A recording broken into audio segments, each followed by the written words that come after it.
Reality Transurfing, Volumen 1, Capítulo 4. Equilibrio. Las personas se crean para sí problemas y obstáculos y luego se esfuerzan por superarlos.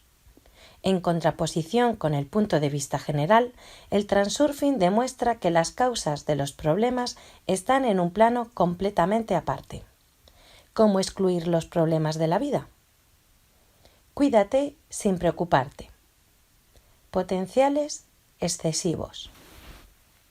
En la naturaleza todo tiende al equilibrio. El salto de la presión atmosférica se equilibra con el viento. La diferencia en temperaturas se compensa por el cambio térmico. Dondequiera que exista el potencial excesivo de cualquier energía, surgen las fuerzas equiponderantes orientadas a la eliminación de distorsiones. Estamos tan acostumbrados a tal estado de cosas que ni siquiera nos planteamos hacer una pregunta. ¿Y por qué todo tiene que ser precisamente así? ¿Por qué funciona la ley del equilibrio? Para esta pregunta no hay respuesta. En realidad, ninguna ley explica nada. Solo es una constatación de hechos. Todas las leyes de la naturaleza son secundarias, derivados de la ley del equilibrio, que es la primaria, al menos lo parece, por lo que es imposible explicar por qué razón tiene que existir el equilibrio en la naturaleza. O para ser más exactos, es imposible demostrar de dónde salen las fuerzas equiponderantes y por qué existen. No todo debe ser como es solo porque estemos habituados a que sea así.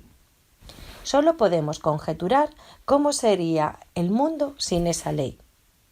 ¿Se habría convertido en una gacha amorfa o en un infierno agresivo?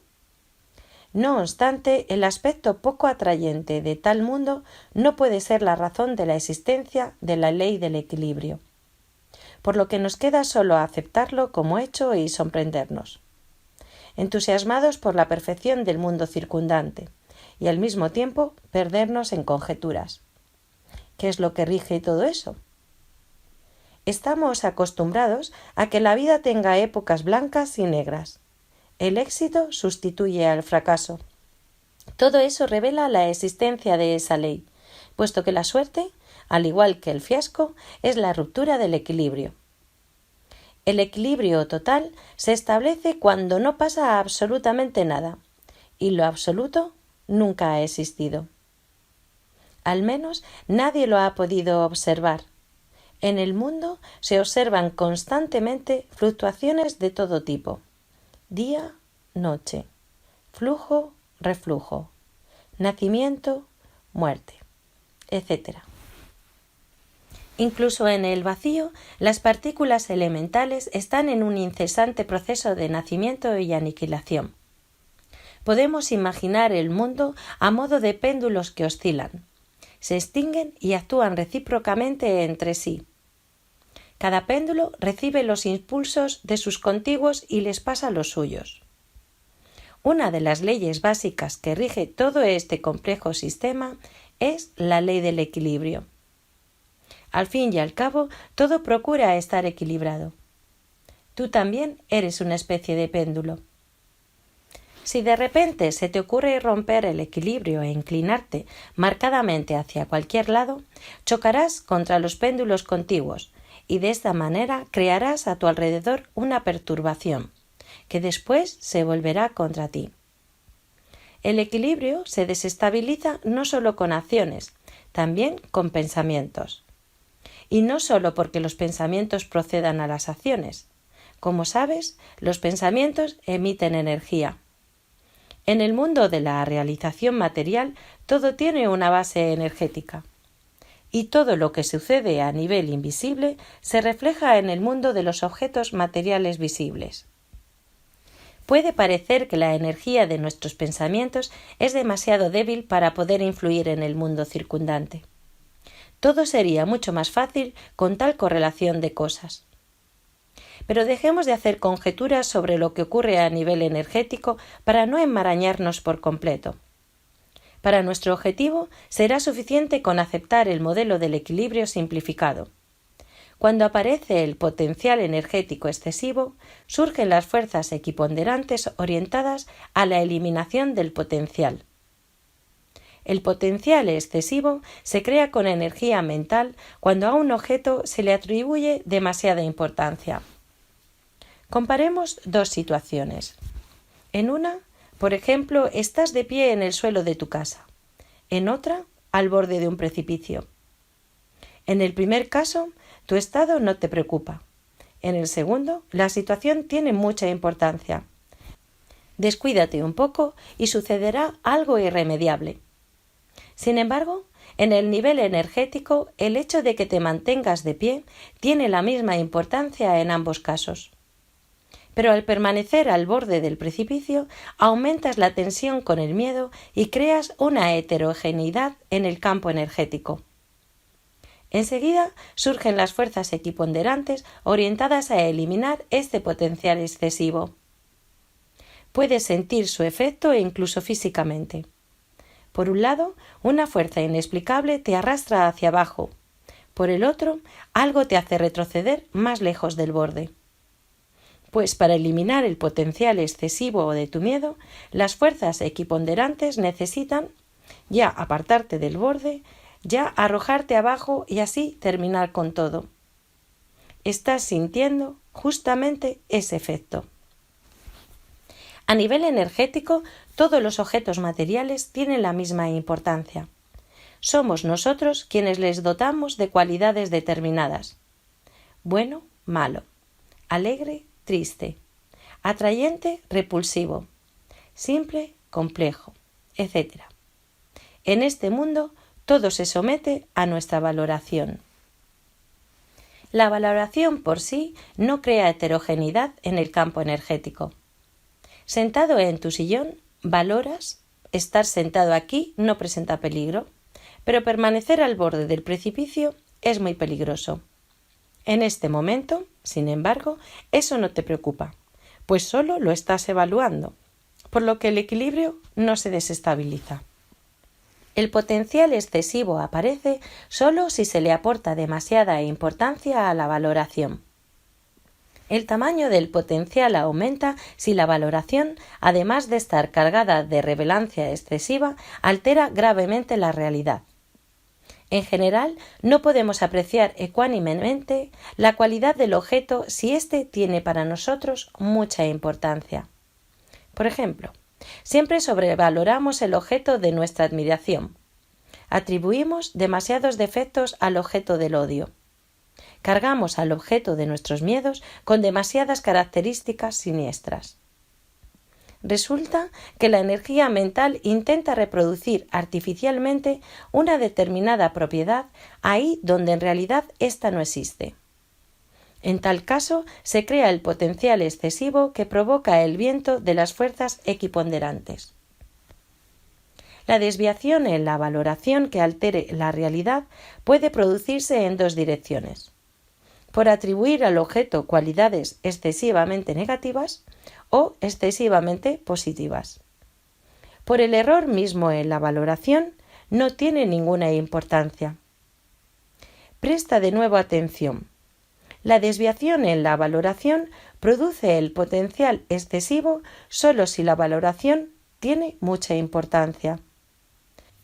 Solo la importancia que tengan los asuntos u objetos para ti concretamente proporciona energía a tu valoración. Los potenciales excesivos, a pesar de ser invisibles e intangibles, juegan un papel considerable y además pérfido en la vida de los humanos. La actitud de las fuerzas equiponderantes para eliminar esos potenciales crea una inmensa parte de los problemas. La perfidia de los potenciales está en que a menudo el hombre obtiene como resultado algo totalmente opuesto a lo que era su intención, por lo cual no queda nada claro qué es lo que ocurre. Y como consecuencia surge una sensación de que aquí está actuando una fuerza inexplicable, una especie de ley de Murphy. Ya hemos tocado este asunto a la hora de analizar por qué obtenemos lo que menos queremos. Y con el siguiente ejemplo veremos el caso contrario, cómo se nos escapa lo deseado. Existe una opinión errónea que si te dedicas por completo al trabajo puedes lograr grandes éxitos. Viendo el asunto desde el punto de vista del equilibrio, será evidente que sumergirse en el trabajo significa poner en un platillo de la balanza el trabajo mismo y en el otro todo lo demás. El equilibrio se rompe y las consecuencias no se hacen esperar. El resultado será el diametralmente opuesto. Si para ti trabajar más significa ganar más o mejorar tu nivel profesional, en tal caso, por supuesto, es imprescindible que emplees algo de esfuerzo. No pasa nada. Pero como en todo, hay que conocer los límites. Si sientes que te cansas mucho, que el trabajo se ha convertido para ti en una auténtica galera, significa que debes bajar el ritmo o cambiar por completo de trabajo. Los esfuerzos excesivos te llevarán infaliblemente a un resultado negativo. Veamos cómo ocurre eso. Aparte del trabajo, tienes un determinado sistema de valores. Tu casa, tu familia, el entretenimiento, el tiempo libre, etc. Si a todo eso opones el trabajo, se sobreentiende que en su lugar has creado un potencial muy fuerte. En la naturaleza, todo pretende mantener el equilibrio, es decir, independientemente de tu voluntad, surgirán fuerzas que actuarán para disminuir el potencial excesivo.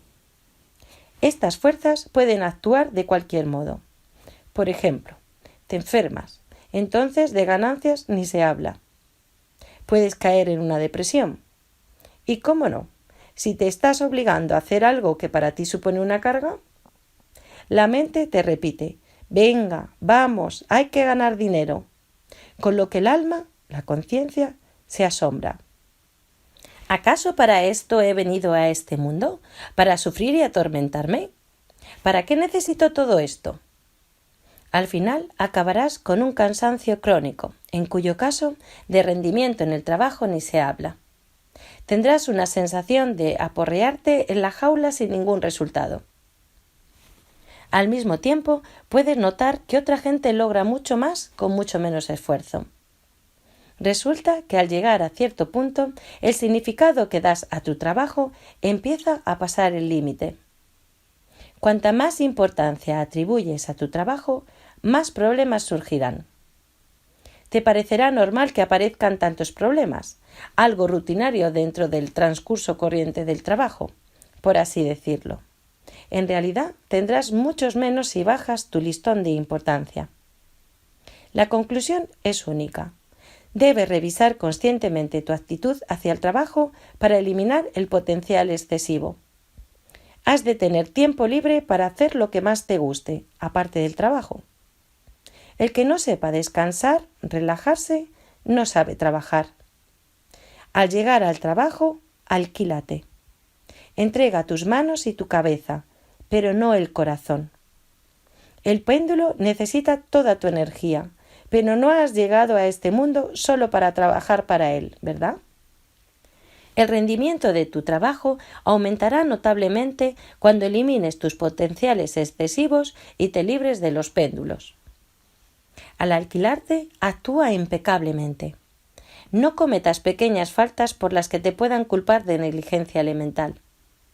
Esa impecabilidad concierne a todas tus obligaciones. Alquilarse no significa en absoluto actuar de manera indisciplinada e irresponsable. Significa actuar con indiferencia, sin crear potenciales excesivos, y no obstante hacer lo necesario con precisión. De lo contrario pueden surgir disgustos. Por ejemplo, a tu alrededor siempre habrá personas que, a diferencia de ti, te enfrasquen del todo en el trabajo. Subconscientemente, ellos sentirán que te alquilaste, es decir, que actúas de modo eficaz sin aplicar mucho esfuerzo. Estos tipos tan diligentes y afanosos empezarán a buscar algún pretexto para pillar al competidor en cualquier error. Apenas cometas uno, se lanzarán sobre ti. El error será muy elemental y por tanto enojoso. Por ejemplo, llegas tarde, te olvidas de algo o lo dejas escapar. Si hubieras estado completamente absorbido por el trabajo, habrían hecho la vista gorda ante tu error, pero ahora te culparán de trabajar con descuido. Semejantes situaciones podrán ocurrir no solo en el trabajo, sino también en tu familia, en tu círculo de conocidos. Por eso es imprescindible que en cualquier situación donde te alquiles cumplas tus obligaciones impecablemente para que nadie te pueda reprochar nada. Deja que tu vigía interior, el celador, te ayude en eso. Si no, otra vez te sumergirás por completo en el juego. El celador interior no tiene nada que ver con la doble personalidad. Simplemente vas notando, en el fondo, cómo y qué es lo que haces. Volveremos sobre este tema en los capítulos siguientes. Puedes objetar. ¿Y qué hay con lo de poner el alma en lo que haces? Depende de lo que hagas. Enfrascarse en el trabajo está justificado en un solo caso, si el trabajo es tu objetivo. Sobre lo que es tu objetivo hablaremos más adelante. En caso de ser tu objetivo, el trabajo te sirve de túnel que te llevará al éxito. Un trabajo así, al contrario, te llena de energía, te da alegría, inspiración y satisfacción. Si eres uno de estos raros afortunados que pueden decir eso de su trabajo con toda seguridad, entonces no tienes por qué preocuparte. Todo lo anteriormente mencionado se refiere también a los estudios. A continuación de este capítulo veremos las demás situaciones en la vida en las que surgen potenciales excesivos y qué consecuencias trae consigo la actitud de las fuerzas equiponderantes. Descontento y reprobación. Empecemos por el no estar contento con uno mismo. Eso se revela como insatisfacción por los logros y cualidades personales, así como en un rechazo activo de las propias imperfecciones. Uno puede vivir dándose cuenta de sus defectos, pero sin acomplejarse por ellos. En cambio, si los defectos no le dejan en paz y obtienen mucha importancia para él, surge el potencial excesivo. Enseguida intervienen las fuerzas equiponderantes para eliminar el potencial. Su actitud puede dirigirse ya hacia el desarrollo de las cualidades positivas, ya hacia la lucha con los defectos. La persona se inclina hacia uno u otro lado, respectivamente. Con más frecuencia, el individuo elige la lucha y tal postura se vuelve contra él. Es inútil esconder defectos y muy difícil eliminarlos. El resultado llega a ser algo totalmente opuesto a lo esperado y la situación empeora aún más. Por ejemplo, al intentar esconder su timidez, el hombre se vuelve más vergonzoso todavía, o al contrario, demasiado descarado. Si uno está insatisfecho con sus logros, pero solo en un grado en que eso le sirva de impulso hacia la autoperfección, el equilibrio no se altera. Eso no afecta al mundo circundante. Más aún, el cambio interior se compensa con las actitudes positivas. Si la persona empieza a hacerse reproches, se enfada consigo misma o peor aún, se flagela, surge un caso peligroso de conflicto entre el alma y la mente. Pues el alma no merece tal comportamiento. Es autosuficiente y perfecta. Todas las imperfecciones adquiridas son defectos de la mente de uno, no de su alma. Sin embargo, este es un tema tan grande y complicado que merece un libro entero aparte. Aquí solo señalamos que enemistarse consigo mismo es muy desventajoso. El alma se encerrará en sí, la mente cantará victoria, y como consecuencia puede ocurrir un desacuerdo total en la vida de una persona. Para no tener que recurrir después a la ayuda de un psicoanalista, antes de nada relájate y perdónate todas tus imperfecciones. Si de momento no eres capaz de amarte, al menos desiste de luchar contra ti mismo y acéptate tal cual eres. Solo en este caso el alma se convertirá en un aliado de la mente. Y es un aliado muy poderoso. Vale, dirás. Dejo en paz todas mis imperfecciones, pero ¿cómo adquiero las virtudes? Es que no puedo dejar de crecer como persona. Por supuesto, sigue desarrollando tus cualidades a voluntad. Aquí se trata, pues, solo de que dejes de luchar contra tus imperfecciones. En esa lucha consumes energía para mantener el potencial excesivo más que inútil, muy perjudicial. Cuando por fin renuncies a esta lucha, la energía liberada se dirigirá al desarrollo de tus cualidades positivas.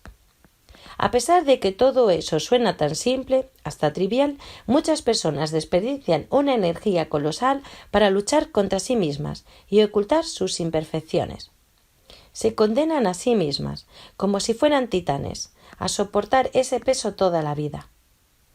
Pero en cuanto se permitan ser ellas mismas y se desprendan de esa dura carga, la vida se tornará para ellas notablemente fácil y sencilla. La energía será redirigida, no ya a la lucha contra los defectos, sino al desarrollo de las cualidades positivas. Además, los parámetros de tal emisión se corresponden con las líneas de la vida donde los méritos predominan sobre las deficiencias. Piensa, ¿cómo puedes desplazarte a las líneas de la vida donde luces una buena forma física? Por ejemplo, si todos tus pensamientos giran solo alrededor de tus defectos corporales.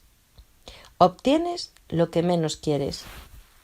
Si en caso de no estar contento contigo mismo, entras en un conflicto con tu alma, pues en caso de estar descontento con el mundo, entras en confrontación con una gran cantidad de péndulos. Y como ya sabes, no hay nada bueno en caer bajo su influencia. Y peor aún es pensar en luchar contra ellos. El descontento representa una emisión bastante material, cuya frecuencia encaja perfectamente con las líneas de la vida, donde todo lo que te causa descontento se revela de forma más destacada. Al sentir que te arrastra esas líneas, estás más descontento aún, y así continúa hasta que llegues a la línea donde ya eres un anciano enfermo incapaz de cambiar nada.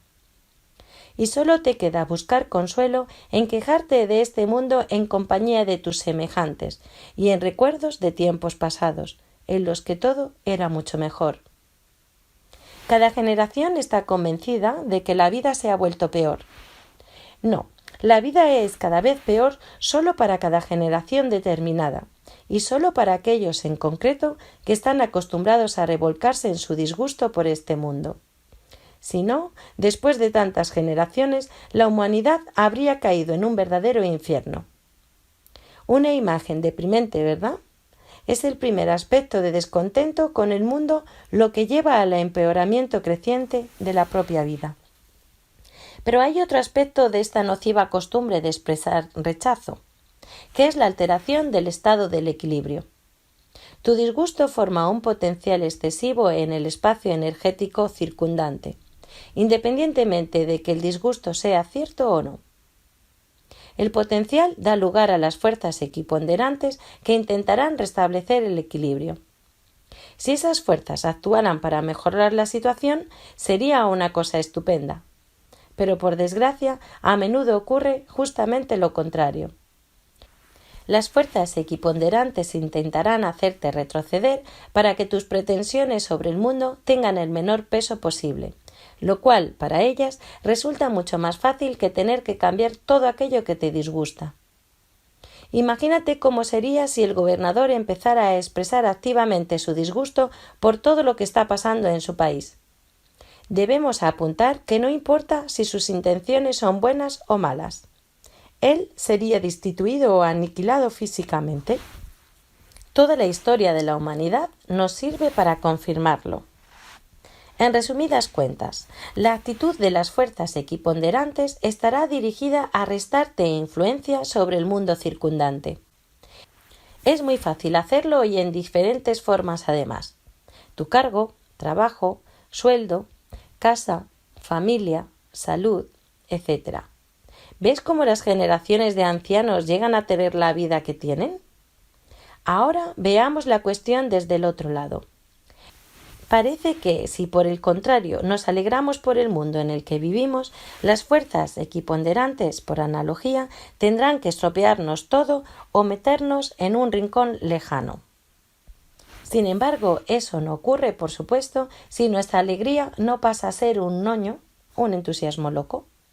En primer lugar, según la ley del transurfing, al alegrarnos emitimos energía constructiva, la cual nos traslada a las líneas positivas de la vida. Y en segundo lugar, esa energía no causa aquel potencial destructivo que las fuerzas equiponderantes tienden a eliminar. No sin razón, diferentes interpretaciones en filosofía y religión coinciden con la idea de que el amor fue la fuerza constructiva que creó el mundo. Se refiere al amor en el sentido general de la palabra. Es comprensible que la fuerza creadora del universo haya engendrado a las fuerzas equiponderantes. Ellas procuran mantener el mundo en orden y no pueden dirigirse contra la energía que las creó. Desde el punto de vista del transurfing, a la hora de conseguir lo deseado, nos resulta desventajosa la costumbre nociva de mostrar nuestro disgusto por cualquier futilidad. Solo nos impide conseguir lo deseado. Y al contrario, la costumbre de experimentar pequeñas alegrías por cualquier motivo, por insignificante que sea, es muy beneficiosa. La conclusión es única. Necesitamos sustituir la vieja costumbre por una nueva. La técnica de sustitución es muy simple. En primer lugar, por muy trivial que suene, no hay mal que por bien no venga. Si te propones hallar algo bueno en cosas que te parezcan negativas, lo lograrás sin mayor esfuerzo. Conviértelo en un juego, de modo tal que al practicar constantemente, con el tiempo la vieja costumbre será reemplazada por una nueva. La capacidad de encontrar siempre y donde quiera lo positivo y alegrarse por ello. Una costumbre muy útil para ti y horrible para los péndulos destructivos. En segundo lugar, si realmente te ha sobrevenido una desgracia por la cual alegrarse sea totalmente antinatural, puedes tomar el ejemplo del rey Salomón, que llevaba en el dedo un anillo con un grabado siempre vuelto hacia adentro, de modo que nadie viera lo que había escrito allí. Cuando Salomón se topaba con una desgracia o con un problema de difícil solución, giraba el anillo y leía las siguientes palabras: «Y eso también pasará». La costumbre de manifestar el descontento se formó en los humanos bajo la influencia de los péndulos destructivos, que se alimentan de la energía negativa. En cambio, tú, con la nueva costumbre, generarás energía positiva que, con flujo muy potente, te sacará a las líneas de la vida positivas. Supongamos que, entusiasmado por las perspectivas, has empezado a practicar la técnica de la sustitución. Debo decirte que pronto te percatarás de que lo haces cada vez con menos regularidad, y de cuando en cuando simplemente olvidas que deseabas cambiar la costumbre. Es algo inevitable, pues la costumbre está muy arraigada en ti. Tan pronto cedas en tus esfuerzos, el péndulo encontrará motivos para darte un disgusto, y de una manera para ti imperceptible lo alimentarás con tu energía. No desesperes. Si tu propósito es firme, conseguirás tus fines y los péndulos destructivos acabarán por dejarte en paz. Solo tienes que obligarte a recordar con más frecuencia cuál es el propósito. Todos somos huéspedes en este mundo, por lo que nadie tiene derecho a juzgar lo que no ha creado. Esta afirmación debe comprenderse a la luz de las relaciones con los péndulos.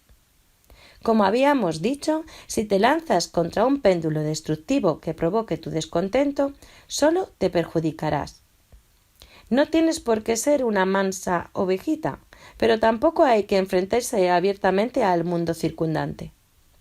Si un péndulo se lanza personalmente contra ti, puedes aplicar el método de hundimiento o de extinción.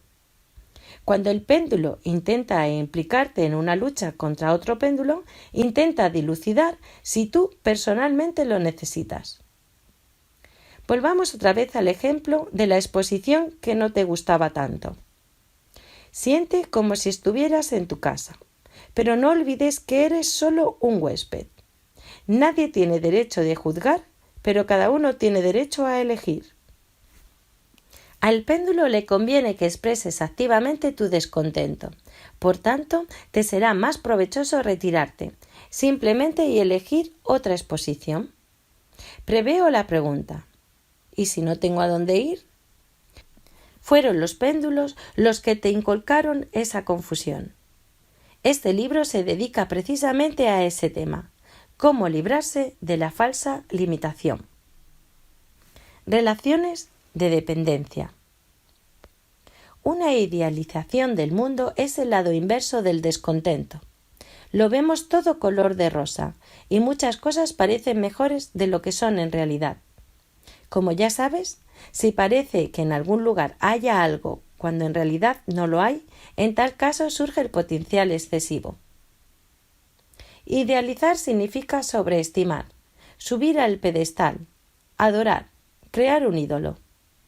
El amor que crea y dirige el mundo se distingue de la idealización en que en el fondo es, por muy paradójicamente que suene, impasible. El amor absoluto es un sentimiento sin derecho de posesión, admiración sin adoración. En otras palabras, no causa relaciones de dependencia entre el que ama y el objeto de su amor. Esta fórmula tan simple te ayudará a determinar dónde acaba el sentimiento y comienza la idealización. Imagínate que paseas por un valle entre montañas, cubierto de verdor y flores. Admiras ese paisaje tan maravilloso. Aspiras el aroma del aire fresco. Tu alma está pletórica de felicidad y tranquilidad. Esto es amor. A continuación empiezas a recoger flores. Las arrancas, las estrujas con las manos sin pensar que están vivas. Las flores empiezan a morir lentamente. Luego se te ocurre que puedes elaborar perfumes y productos de belleza con esas flores, o simplemente venderlas, o en general fundar el culto de las flores y adorarlas como si fueran ídolos. Eso es la idealización, porque en cualquier caso surge una relación de dependencia entre tú y el objeto de tu ex amor, las flores. De aquel amor que existía en el momento en el que tú simplemente contemplabas la vista del valle de las flores. No quedó ni rastro. ¿Sientes la diferencia? Así, el amor genera energía positiva que te llevará a la línea de la vida correspondiente. Y la idealización crea el potencial excesivo que dará lugar a las fuerzas equiponderantes que intentarán eliminar ese potencial.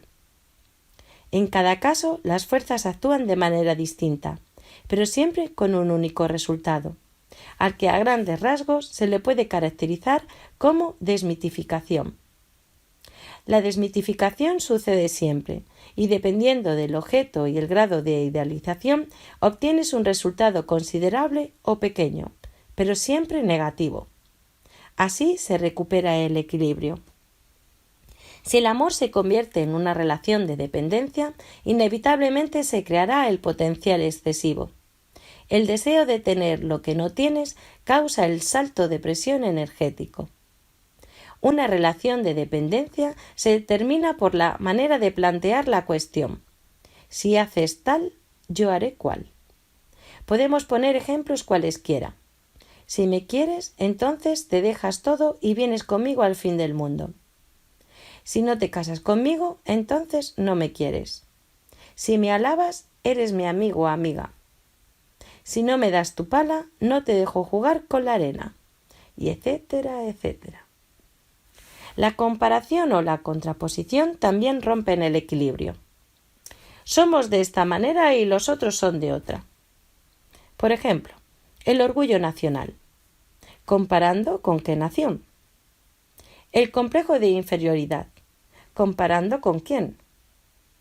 Al existir la contraposición, las fuerzas equiponderantes infaliblemente se incorporarán al trabajo para eliminar el potencial, tanto positivo como negativo, ya que el potencial lo creas tú. Las fuerzas se volverán ante todo contra ti, y éstas actúan ya sea para separar a los sujetos de la contradicción, ya sea para unirlos en un acuerdo común o para una colisión. Todos los conflictos se basan en la comparación o en la contraposición. Primero se hace una confirmación principal. Ellos no son como nosotros. A continuación, la confirmación se desarrolla. Ellos tienen más que nosotros, hay que despojarlos de eso. Ellos tienen menos que nosotros, debemos darles. Son peores que nosotros, tenemos que cambiarlos. Son mejores que nosotros, debemos luchar contra nosotros mismos. Ellos no actúan igual que nosotros. Es preciso hacer algo con eso. Todas estas comparaciones, en versiones diferentes, de uno u otro modo llevan al conflicto, empezando por una incomodidad personal y terminando por las guerras y revoluciones. Surge la contraposición que las fuerzas equiponderantes intentarán eliminar con la reconciliación o confrontación de las partes. Y como esas situaciones, existe siempre la posibilidad de luchar con energía. Sucede más frecuentemente que los péndulos llevan los asuntos hasta la confrontación. Ahora veamos ejemplos de idealizaciones y sus consecuencias relativas. Idealización y sobrevaloración. Sobrevalorar significa dotar a una persona con cualidades imaginarias, que en realidad no posee. A nivel mental eso se manifiesta bajo la forma de ilusiones al parecer inofensivas, pero en el nivel energético, en este caso, se crea el potencial excesivo, ya que éste surge donde quiera exista cualquier diferencia en cantidad o calidad. Podemos definir la sobrevaloración como concentración y modelación mental de determinadas cualidades ahí donde en realidad éstas no existen. Aquí observamos dos variantes. La variante primera, si el lugar está ocupado, es decir, si existe una persona en concreto a la que dotar de cualidades que no le pertenecen. Para eliminar la heterogeneidad que surja en este caso, las fuerzas equiponderantes han de crear un contrapeso. Por ejemplo, un muchacho romántico y soñador imagina a su querida como un ángel de belleza pura, pero en realidad resulta que su amada es una persona del todo prosaica, que le gusta divertirse y no comparte en absoluto los ensueños del muchacho enamorado. En cualquier caso, si una persona crea para sí un ídolo y le eleva al pedestal, tarde o temprano sobrevendrá la desmitificación. En relación con esto, es muy curiosa la historia de Karl May, un autor alemán de famosas novelas sobre el salvaje oeste y creador de personajes como Winnie Pooh, Mano Segura u otros.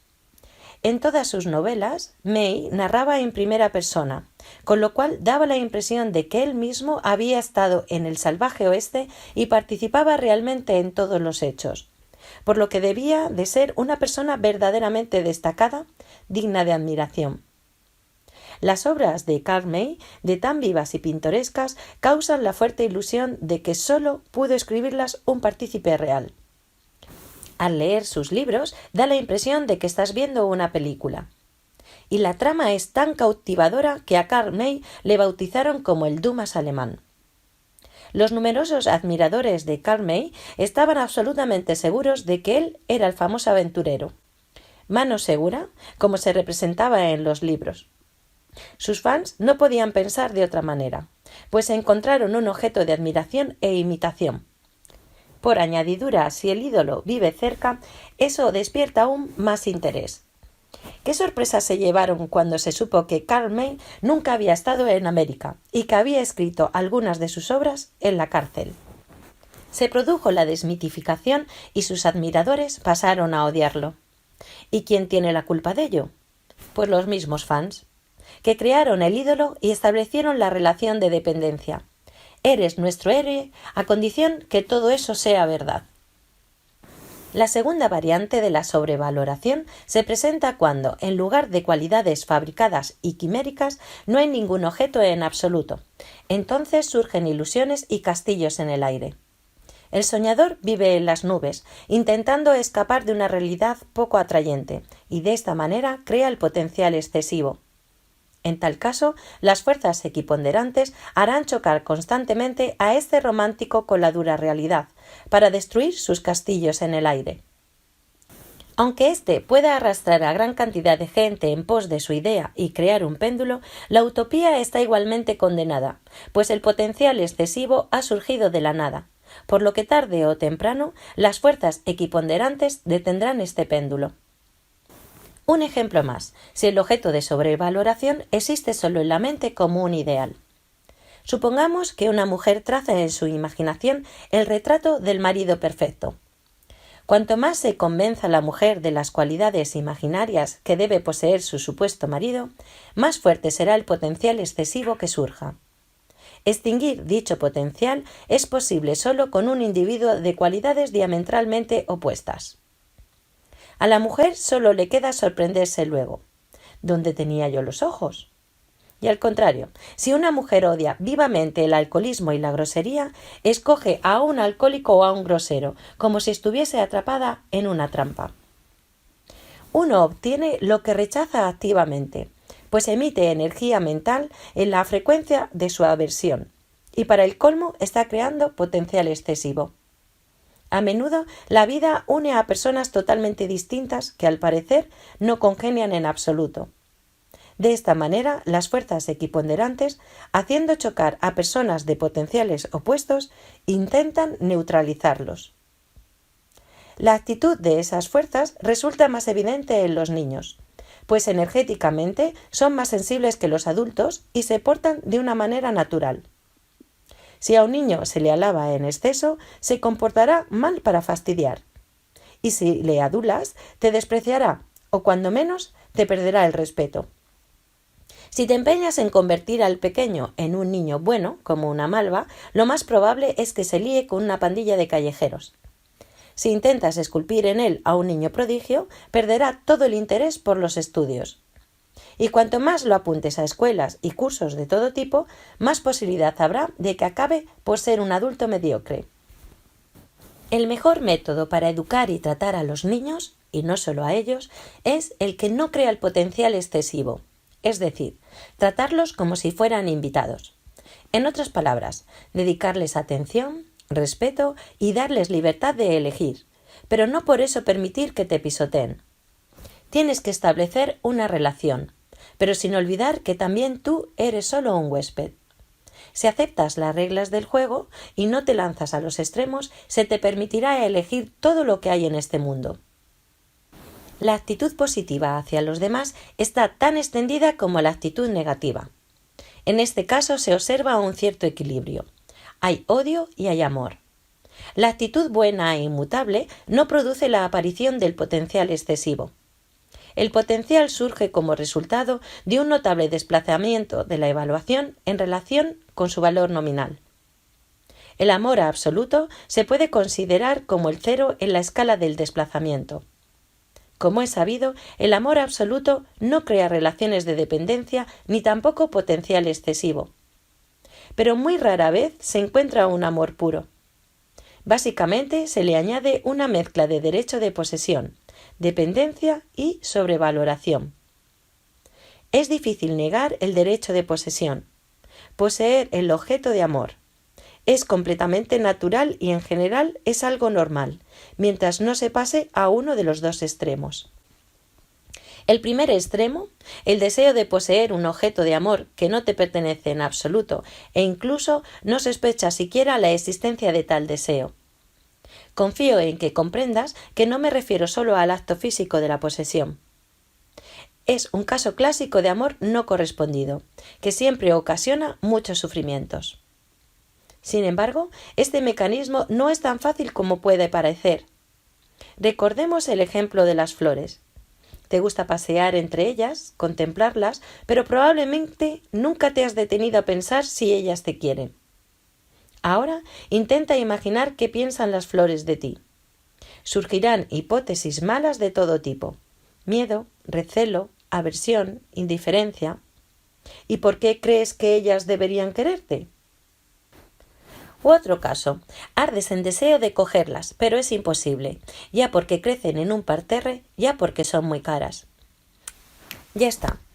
Eso no es ya un amor, sino una relación de dependencia y las emociones negativas ya se cuelan en tu mente. Pues bien, en un lugar está el objeto de tu amor, en el otro estás tú y quieres poseerlo, es decir, creas el potencial energético. Puedes suponer que ese potencial debe atraerte el objeto deseado del mismo modo que las masas aéreas se dirigen desde la zona de alta presión a la de baja presión. Ni por asomo. A las fuerzas equiponderantes les da igual cómo se restablezca el equilibrio. Por ende, pueden elegir otro camino. alejar más aún el objeto de tu amor y neutralizarte a ti. En otras palabras, romperte el corazón. Y para colmo, ante el más mínimo fracaso, tenderás a dramatizar la situación. Ella no me ama. Como consecuencia, tales pensamientos te arrastrarán a la línea de la vida, desde las cuales hay mucha distancia hasta el amor mutuo. Cuanto más fuerte sea el deseo de posesión o de amor recíproco, más fuerte será la actitud de las fuerzas equiponderantes. Por supuesto, si éstas eligen el rumbo que te acerque a tu ser amado, la historia tendrá un final feliz.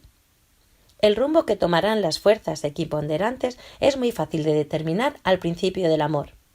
Si el propósito de conseguir reciprocidad no te deja en paz y desde el principio algo no te sale bien, tienes que cambiar radicalmente la táctica, es decir, amar sin pedir recompensa. Entonces puedes inclinar a tu favor las indecisas oscilaciones de las fuerzas equiponderantes y hacer que trabajen para ti. En caso contrario, la situación, como una luz, escapará a tu control y será casi imposible cambiar algo. La conclusión es única. Para lograr reciprocidad en el amor, simplemente tienes que amar, sin buscar que te amen. En este caso, en primer lugar, no surge el potencial excesivo, por lo que no aparecerá aquel 50% de probabilidades de que las fuerzas equiponderantes actúen en tu contra. En segundo lugar, al no pretender la reciprocidad, no surgen dramáticos pensamientos incontrolados sobre un amor no compartido y tu emisión no te arrastrará a las líneas de la vida correspondientes. Al contrario, si amas simplemente, sin derecho de poseer, los parámetros de tu emisión se corresponden con aquellas líneas de la vida donde existe la mutualidad, pues en un amor mutuo no existe relación de dependencia. Si ya estás en una relación en la que existe la dependencia, no tienes que preocuparte por el derecho de posesión. El autor se refiere a que al estar en una relación de dependencia surge automáticamente el derecho de posesión en alguna de las partes implicadas en dicha relación. Pero imagina cuánto aumentan tus probabilidades de establecer y profundizar tu amor mutuo solo por renunciar al derecho de posesión. Además, el amor correspondido es algo muy raro, y eso basta para despertar la simpatía y un vivo interés. ¿Acaso no sería agradable que alguien simplemente te amara sin pretender nada?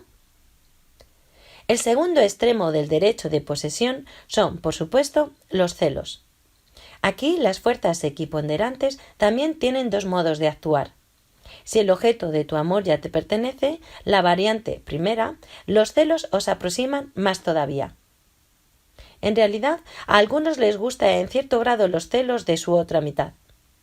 La otra variante, de actitud de las fuerzas equiponderantes, se reduce a destruir lo que provocó los celos, es decir, el amor mismo. Con todo eso, cuantos más fuertes son los celos, más profunda es la tumba para el amor. Es lo mismo que pasar de gozar con el aroma de las flores vivas a producir perfumes con ellas. Todo lo anteriormente expuesto se refiere por igual a hombres y a mujeres. Pero todavía no hemos terminado. Volveremos sobre este asunto a la hora de ver otros conceptos del transurfing. Así están las cosas, tan simples y al mismo tiempo tan complicadas. Complicadas porque una persona enamorada pierde la capacidad de razonar con sensatez y lo más probable es que estas recomendaciones caigan en saco roto. No obstante, yo a su vez no me amargaré en cuanto a eso, puesto que renuncio al derecho de posesión de tu agradecimiento. Desprecio y vanidad. Juzgar a otras personas es una fuerte alteración del equilibrio, y despreciar a los demás es peor aún. En el plano energético no existen personas buenas o malas. Existen únicamente los que obedecen las leyes de la naturaleza y los que provocan desorden en el statu quo establecido. Y estos últimos, al fin y al cabo, siempre se someten a la influencia de las fuerzas que tratan de recuperar el equilibrio perdido. Es cierto que a menudo ocurren situaciones en las que uno merece una reprobación, pero ¿justamente de ti? No es una pregunta ociosa. Si alguien te ha perjudicado personalmente a ti, ante todo ha turbado el equilibrio. En este caso tú no estás originando un potencial insano, sino que eres un instrumento de las fuerzas que intentan recuperar el equilibrio. Así que el perturbador de la paz llevará su merecido si le dices todo lo que piensas de él, o más aún, emprendes cierta acción dentro de lo razonable. Pero si el objeto de tu vituperación no te ha hecho nada malo a ti en concreto, no eres quien para culparle. Abordemos prácticamente esa cuestión. Reconoce que es totalmente absurdo odiar al lobo que devora una ovejita si lo estás viendo por la tele. El sentido de la justicia nos empuja constantemente a juzgar a los demás. Sin embargo, eso rápidamente se convierte en costumbre, y con el transcurso de los años muchos se transforman en acusadores profesionales. Aunque en la mayoría de los casos, al juzgar a alguien, no tenemos ni la menor idea de qué le indujo a actuar así. ¿Puede que en su lugar lo habríamos hecho aún peor? Así, al juzgar a los demás, creas potencial excesivo alrededor de tu propia persona. ¿Cómo no? Si cuanto peor sea el acusado, tanto mejor deberás ser tú.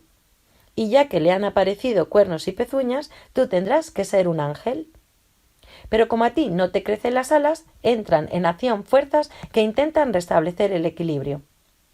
Sus métodos serán diferentes en cada situación en concreto, pero el resultado, en esencia, será siempre el mismo. Te llevarás un papirote.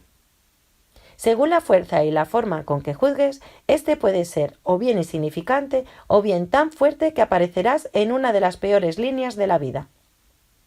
Puedes hacer por ti mismo una larga lista de maneras de juzgar y sus consecuencias, pero para que lo tengas más claro, te pongo algunos ejemplos.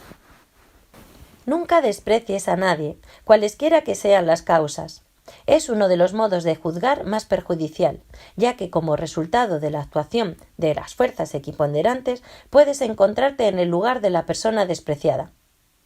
Para las fuerzas es un método más corto y sencillo de restablecer la armonía perdida. ¿Desprecias a los mendigos y a los sin techo? Puedes perder tu casa y tu dinero, y ya está, el equilibrio recuperado. ¿Desprecias a las personas con deficiencias físicas? No hay ningún problema, y para ti también encontrarán un accidente. ¿Desprecias a los alcohólicos y drogadictos? Podrás aparecer en su lugar, sin ceremonias. Pues nadie nace así, sino que se hace, debido a circunstancias de la vida. ¿Por qué crees que estas circunstancias deban esquivarte a ti? Nunca, por ningún motivo, juzgues mal a tus colegas de trabajo. En el mejor de los casos cometerás los mismos errores. En el peor podrá surgir un conflicto que no te traiga nada bueno. Hasta pueden despedirte, aunque tuvieses toda la razón del mundo. Si criticas al otro solo porque no te gusta cómo viste, en la escala bueno-malo tú mismo te pones en un escalón más bajo que él, porque estás emitiendo energía negativa. No hay nada malo en que una persona se enorgullezca por sus logros o se enamore de sí misma. El amor independiente por uno mismo es autosuficiente, por ende no molesta a nadie. El equilibrio se rompe solo si la persona con la autopreciación sobrevalorada empieza a revelar la actitud despectiva hacia las debilidades ajenas, imperfecciones o simplemente los logros modestos. Entonces el amor por uno mismo se convierte en amor propio y el orgullo en vanidad. Y como resultado de la acción de las fuerzas equiponderantes, de nuevo habrá un papirote. El desprecio y la vanidad son vicios humanos. Los animales no los conocen, se guían por intenciones convenientes y de este modo cumplen la voluntad de la naturaleza perfecta. Es mucho más perfecta la naturaleza salvaje que el hombre sensato. El lobo, así como cualquier otro depredador, no siente ni odio ni desprecio hacia su víctima. Intenta tú mismo odiar y despreciar a una albóndiga. En cambio, las personas basan sus relaciones en meros potenciales excesivos. La grandeza de los animales y las plantas está en que éstos no son conscientes de ello. La conciencia ha dado al hombre tantas ventajas útiles como basura perjudicial: vanidad, desprecio, el complejo de culpabilidad e inferioridad. Superioridad e inferioridad. Los sentimientos de superioridad e inferioridad son mera relación de dependencia. Tus cualidades se oponen a las cualidades de los demás, por lo que inevitablemente surge el potencial excesivo. A nivel energético, no tiene importancia si expresas tu superioridad públicamente o simplemente te felicitas en secreto a la hora de compararte con los demás. No es necesario demostrar que, al evidenciar superioridad, nada se logra, salvo la aversión del prójimo. Al cotejarse favorablemente con los demás, el hombre intenta autoafirmarse artificialmente a cuenta de otro. Tal predisposición siempre crea un potencial, aunque sea solo una sombra de soberbia no expresada claramente. En este caso, el vanidoso se llevará un coscorrón de las fuerzas equiponderantes. Es comprensible que, al compararse con el mundo circundante, el hombre intente demostrar su relevancia. Pero autoafirmarse por comparación es algo ilusorio. Para hacer una analogía, es como una mosca que intenta atravesar el cristal, cuando al lado tiene una ventana abierta. A la hora de intentar declarar su importancia al mundo, uno malgasta su energía para mantener el potencial excesivo artificialmente creado. El autoperfeccionamiento, al contrario, desarrolla virtudes reales, por lo que la energía no se gasta en vano y no crea potencial perjudicial. Puede parecer que es muy poca la energía que se consume al compararse con los demás. Sin embargo, esa cantidad es suficiente para mantener un potencial bastante fuerte. Lo importante aquí es el propósito firme de dirigir la energía hacia uno y otro lado. Si el objetivo de uno es adquirir virtudes, su intención le lleva adelante hacia la obtención de la meta. Si su objetivo, en cambio, es mostrar al mundo sus condecoraciones, se queda atascado en un sitio, creando una heterogeneidad en el campo energético. El mundo se deslumbrará con el resplandor de sus condecoraciones y las fuerzas equiponderantes entrarán en acción. Estas tienen pocas opciones. Bien reavivar los colores mustios del mundo circundante, bien apagar el esplendor de la estrella inoportuna. La primera variante es demasiado trabajosa, por supuesto. Solo queda la segunda. Y a las fuerzas equiponderantes les sobran modos de hacerlo. No necesitan siquiera desposeer de sus condecoraciones al ambicioso. Con darle un disgusto cualquiera sería suficiente para bajarle los humos. Con frecuencia interpretamos los disgustos, problemas u obstáculos cualesquiera como propiedades integrantes de este mundo. Nadie se sorprende de que todos esos contratiempos, empezando por los pequeños y terminando por los serios, sean sus infalibles acompañantes a lo largo de la vida. Estamos acostumbrados a que nuestro mundo sea así. En realidad, la desgracia es una anomalía, no un hecho normal. De dónde procede esta anomalía y por qué le sucede precisamente a uno, a menudo es imposible de averiguar por lógica, pues la mayoría de las desgracias, de una u otra manera, son provocadas por la actitud de las fuerzas equiponderantes al eliminar los potenciales excesivos creados por ti o por quienes te rodean. Tú mismo no te das cuenta de que primero creas el potencial excesivo y luego aceptas las desgracias como un mal inevitable, y no comprendes que es solo el funcionamiento de las fuerzas equiponderantes. Puedes deshacerte de gran parte de esas desgracias si te libras de los titánicos esfuerzos destinados a mantener potenciales excesivos. Aparte de malgastar tanta energía, por la acción de las fuerzas equiponderantes surgidas, obtienes algo totalmente contrario a tu intención. Por lo tanto, debes dejar de golpearte como una mosca contra el cristal y redirigir tu intención hacia el desarrollo de tus cualidades, sin preocuparte por tu posición en la escala de superioridad. Al quitarte de encima el peso de la preocupación por elevar tu propia relevancia, te librarás de la influencia de las fuerzas equiponderantes. Tendrás menos problemas y te sentirás más seguro de tus capacidades. Por otra parte, debes desechar toda idea de que eres capaz de controlar el mundo que te rodea. Independientemente de tu posición en la escala social, si crees eso, seguro que saldrás perdiendo. Los intentos de cambiar el mundo circundante alteran el equilibrio. Al intervenir activamente en la organización del mundo, lesionas en cierto grado los intereses de muchas personas. El transurfing permite elegir el destino sin rozar los intereses de nadie. Es mucho más eficaz que ir campo a través superando obstáculos. Tu destino está realmente en tus manos, pero en el sentido que solo se te da el derecho de elegirlo, no de cambiarlo. Al actuar desde la posición de creador del destino, en su sentido literal, mucha gente sale derrotada. En el transurfing no hay lugar para la lucha, por lo tanto puedes enterrar el hacha de la guerra, con alivio. Por el otro lado, renunciar a la superioridad no tiene nada que ver con humillarse uno mismo. El rebajamiento de las cualidades propias es otra cara de la superioridad, lo que no tiene ninguna importancia a nivel energético. El valor del potencial surgido es directamente proporcional a la diferencia entre el valor que uno da a sus capacidades y lo que en realidad vale. Al chocar contra la relevancia, las fuerzas equiponderantes actúan de cualquier modo con tal de bajarla del pedestal. En caso de complejo de inferioridad, le obligan a uno a intentar elevar de cualquier manera sus cualidades artificialmente rebajadas.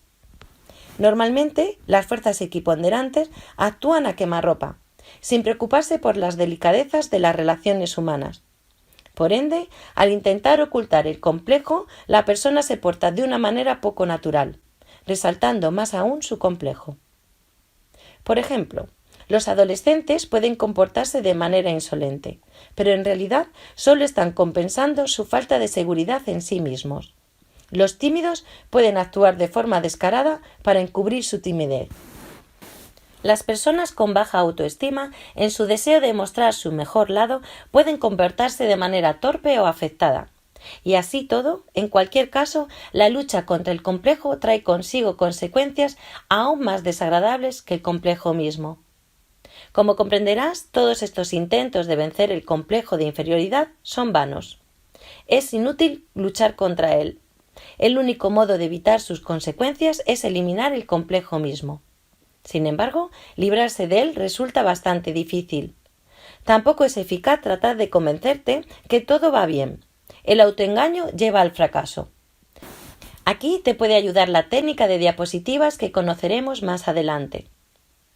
A estas alturas será suficiente comprender que nuestra preocupación por las imperfecciones, comparadas con las cualidades de los demás, funciona de la misma manera que si hubiéramos mostrado al mundo nuestra comparativa superioridad. El resultado será totalmente contrario a la intención. No creas que cuantos te rodean atribuyen a tus imperfecciones la misma importancia que tú. En realidad, cada uno se preocupa solo por sí mismo. Por lo tanto, puedes quitarte tranquilamente esa titánica carga de encima. Al hacerlo, desaparecerá el potencial excesivo. Las fuerzas equiponderantes dejarán de agravar la situación y la energía liberada se dirigirá al desarrollo de tus virtudes. Se trata de que no luches contra tus imperfecciones ni intentes ocultarlas, sino que las compenses con otras cualidades. La falta de belleza se puede compensar con el encanto. Hay personas con un exterior nada atractivo, pero solo tienen que empezar a hablar para que su interlocutor quede cautivado por sus encantos. Los defectos físicos se compensan con la seguridad en uno mismo. ¿Cuántos personajes históricos eminentes tenían un aspecto poco atrayente? La incapacidad de hablar con soltura se puede reemplazar por la capacidad de escuchar. Existe un proverbio: todos mienten, pero eso no cambia nada, pues nadie escucha a nadie. La gente puede interesarse por tu elocuencia, pero en último lugar. Todos, al igual que tú, se ocupan exclusivamente de sí mismos, de sus problemas, por lo que un buen oyente con quien desahogarse es un verdadero hallazgo. A las personas tímidas se les puede dar un único consejo: que cuiden su cualidad como si fuera un tesoro. Creedme, la timidez tiene un encanto oculto. Cuando renunciéis a la lucha contra la timidez, ella dejará de tener un aspecto torpe y notaréis que los demás os miran con simpatía. Bien, vaya un ejemplo más sobre la compensación. La falsa necesidad de ser un tipo duro empuja frecuentemente los individuos a imitar a los que consiguieron este título. Una copia irreflexiva del guión ajeno no crea más que una parodia. Cada uno tiene su guión de vida. Para eso bastará solo con elegir tu propio credo y vivir de acuerdo con él. Imitar a los demás en un intento de conseguir el estatus del tío duro significa utilizar el método de la mosca que se golpea contra el cristal. Por ejemplo, en el líder de un grupo de adolescentes, quien se convierte en líder es el que vive según su propio credo. Precisamente por eso se ha convertido en un líder, porque se liberó a sí mismo de la obligación de tener que consultar a los demás sobre cómo tiene él que actuar. No tiene necesidad de imitar a nadie, puesto que ha establecido para sí un valor digno. Él mismo sabe lo que hace, no adula a nadie, no intenta demostrar nada a nadie. De esa manera se libra de los potenciales excesivos y adquiere una ventaja merecida. Se convierte en dirigente de cualquier grupo aquel que viva según su credo. Si un hombre se ha liberado de la carga de los potenciales excesivos, no tiene nada que defender. En su interior está libre. Es autosuficiente y tiene mucha energía. Estas ventajas frente a los demás miembros del grupo le convierten en un líder. ¿Ves dónde está la ventanilla abierta? Puede que pienses, todo eso no tiene nada que ver conmigo, yo al menos no adolezco de eso. No intentes engañarte. Cualquiera, en uno u otro grado, es propenso a crear potenciales excesivos a su alrededor. Pero generalmente, si sigues los principios del transurfing, el complejo de inferioridad o de superioridad simplemente desaparecerá de tu vida. Deseo de tener y no tener. ¿Quieres mucho? Tendrás poco. Un refrán ruso que normalmente utilizan los niños, sobre todo si se pide algo. El que todo lo quiere, todo lo pierde. Este refrán infantil tiene su razón, pero yo lo parafrasearía así. Cuanto más quieres, menos consigues. Cuando tus deseos de obtener algo son excesivamente fuertes, al punto de jugarlo todo a una sola carta, creas un potencial excesivo enorme que rompe el equilibrio. Las fuerzas equiponderantes te arrojarán a líneas de la vida donde no habrá ninguna señal de tu objeto deseado. Si describimos a nivel energético el comportamiento de un hombre obsesionado con su deseo, puede tener el siguiente aspecto. Un jabalí intenta atrapar un pájaro. El animal tiene muchas ganas de agarrarlo y se relame los labios, gruñe ruidosamente y revuelve la tierra de impaciencia. Por supuesto, el pájaro se aleja volando. Pero si el cazador pasea al lado del pájaro azul con una actitud indiferente, tiene muchas posibilidades de agarrarlo por la cola. Podemos destacar 3 formas de deseo. La primera forma es aquella en que un deseo fuerte se convierte en una intención firme de tener y actuar. Entonces el deseo se cumple. Con eso el potencial excesivo se dispersa, pues la energía del deseo se emplea en la acción. La segunda forma es un deseo inactivo fatigoso, que representa un mero potencial excesivo. Está suspendido en el campo energético y en el mejor de los casos gasta en vano la energía. En el peor, atrae cualquier desgracia. La más pérfida es la tercera forma, que se presenta cuando un deseo fuerte se convierte en dependencia del objeto de deseo.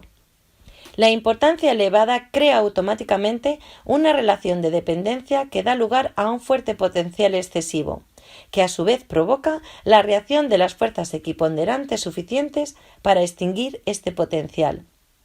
En estos casos suelen formarse objetivos de este tipo.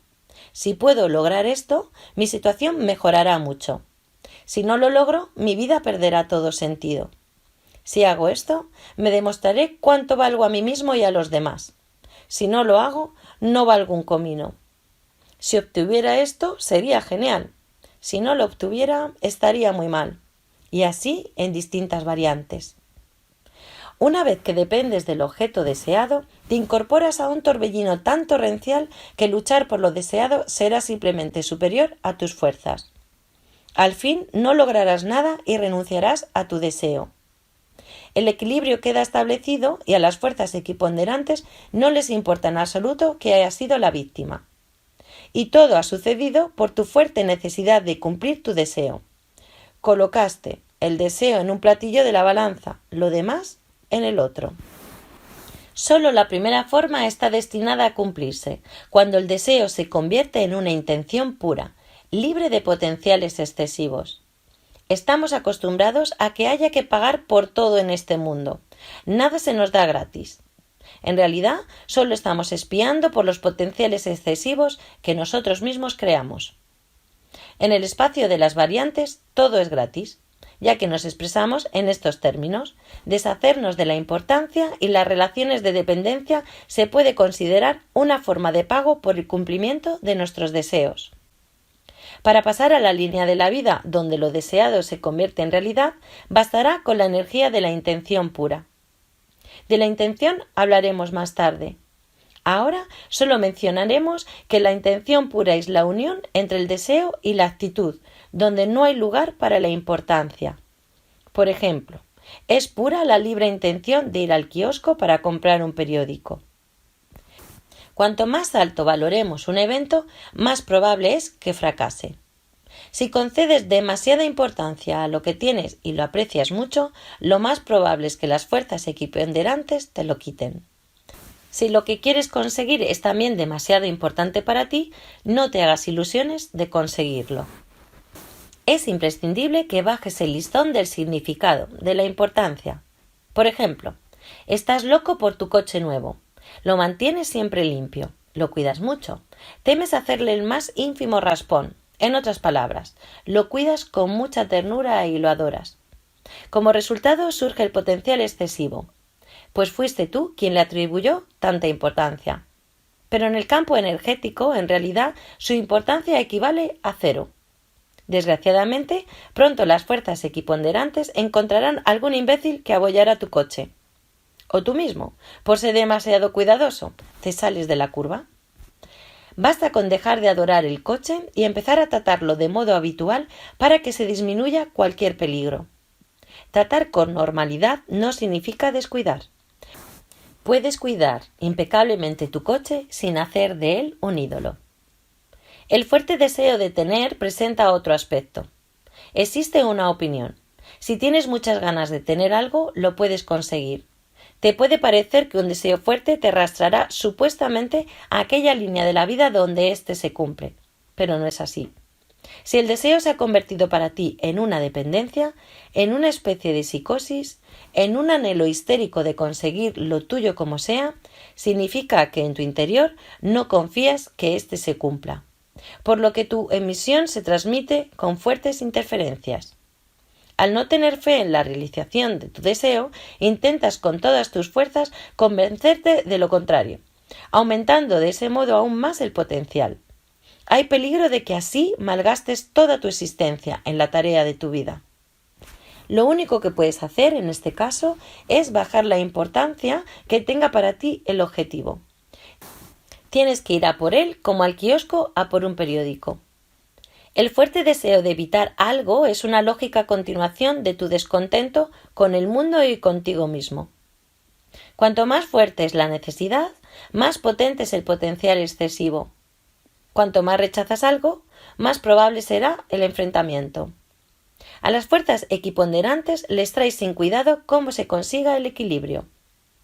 Y se puede lograr el equilibrio de dos modos: ya desviándote del enfrentamiento, ya encarándote con lo que quieres evitar.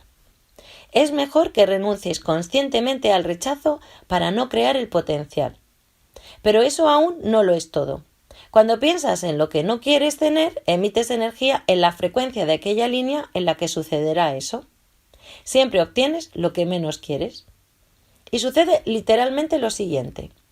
Un hombre está en la solemne recepción de una embajada. El ambiente es muy decente, cortés, equilibrado.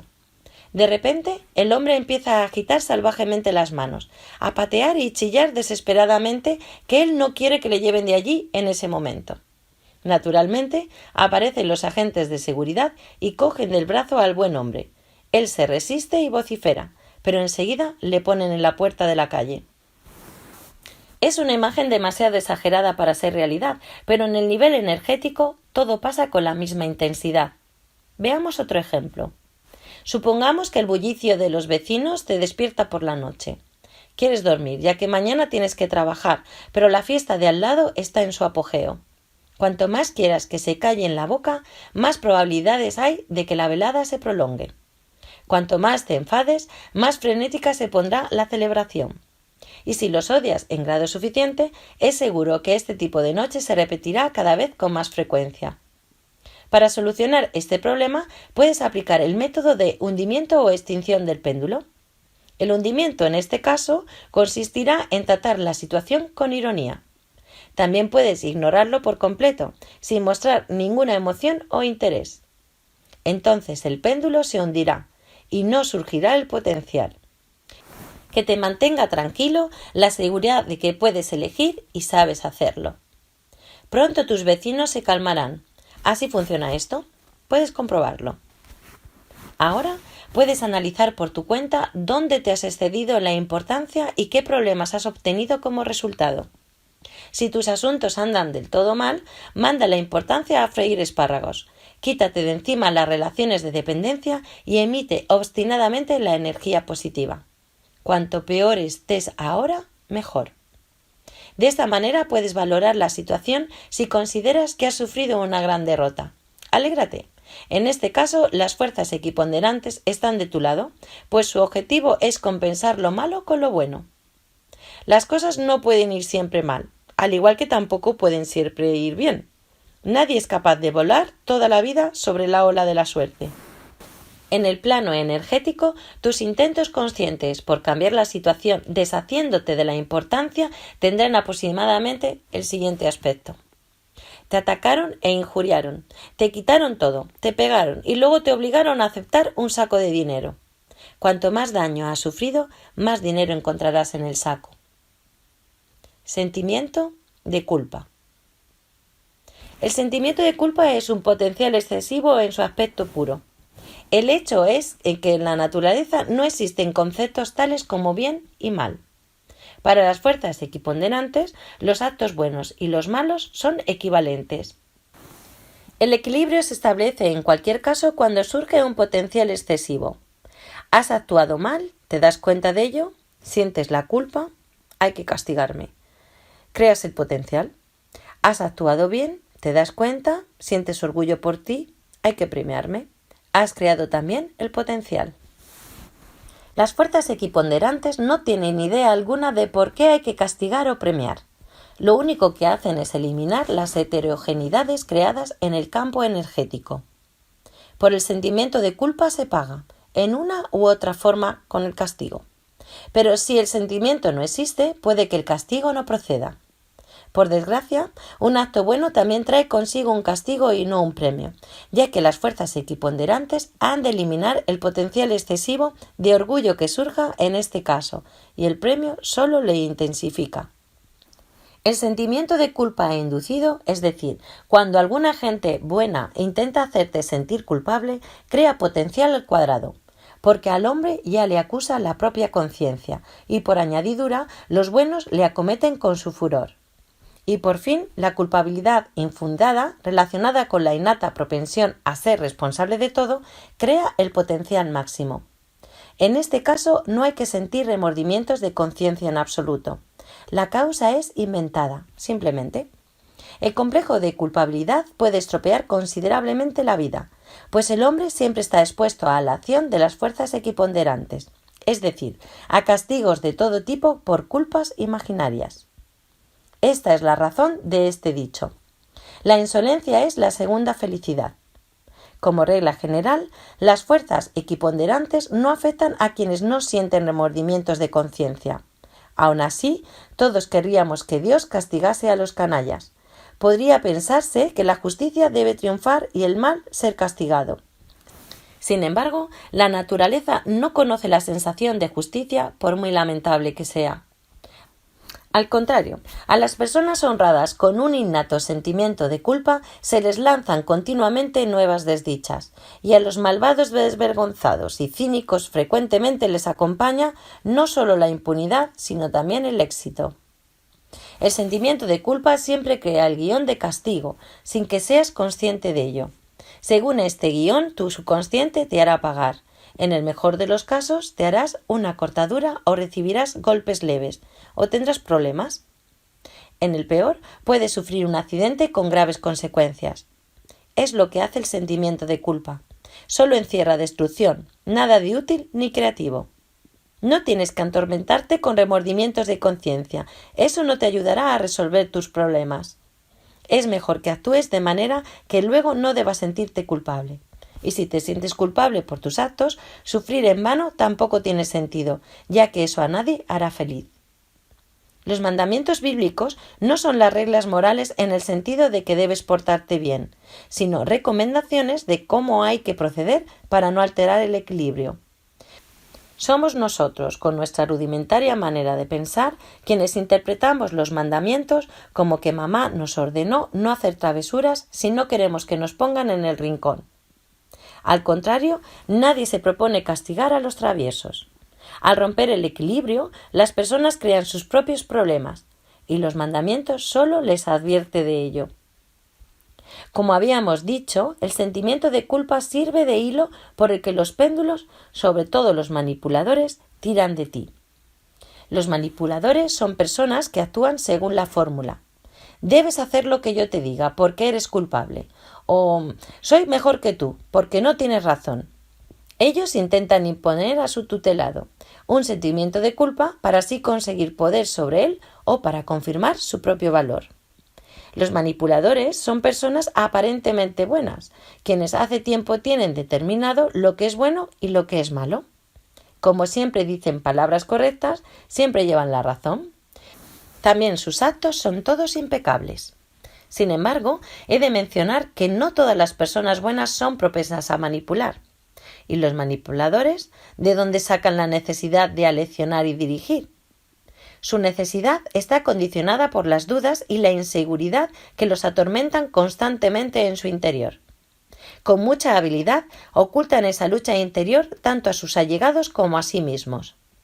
La ausencia de esa fuerza interior que poseen las personas verdaderamente buenas empuja a los manipuladores a autoafirmarse a costa de otro. La necesidad de aleccionar y dirigir surge como consecuencia del deseo de reforzar sus posiciones rebajando al tutelado. Nacen relaciones de dependencia. Sería maravilloso si las fuerzas equiponderantes dieran su merecido a los manipuladores. Sin embargo, el potencial excesivo surge solo donde existe la tensión y no hay movimientos de energía. En este caso, pues el tutelado da su energía al manipulador, el potencial no surge y el manipulador actúa impunemente. En cuanto a alguien está dispuesto a aceptar el sentimiento de culpa y se lo manifiesta al mundo, enseguida se le adhieren los manipuladores y empiezan a chuparle energía. Para no caer bajo la influencia de los manipuladores, lo único que necesitas es renunciar al sentimiento de culpa. No estás obligado a justificarte ante nadie y no debes nada a nadie. Si en verdad tienes la culpa, puedes llevarte el castigo, pero nunca seguir siendo el culpable. ¿Y a tu prójimo le debes algo? Tampoco. Pues te preocupas por ellos por convicción y no por coacción. ¿Verdad? Son dos cosas totalmente diferentes. Renuncia a tu propensión a justificarte, si la tienes. En tal caso, los manipuladores comprenderán que no tienes nada por donde se te pueda enganchar y te dejarán en paz. De hecho, la principal causa del complejo de inferioridad es el sentimiento de culpa. Si te sientes inferior en algo, significa que en esta insuficiencia la has creado al compararte con los demás. Se inicia el proceso de primera instancia donde tú mismo intervienes como tu propio juez. No obstante, eres el juez solo en apariencia. En realidad ocurre algo distinto. Desde el principio estás predispuesto a asumir la culpa. No importa por qué. Simplemente, en principio, aceptas ser culpable. Y si es así, aceptas que puedas ser acusado y llevar al castigo. Al compararte con los demás, les otorgas el derecho de ser superiores a ti.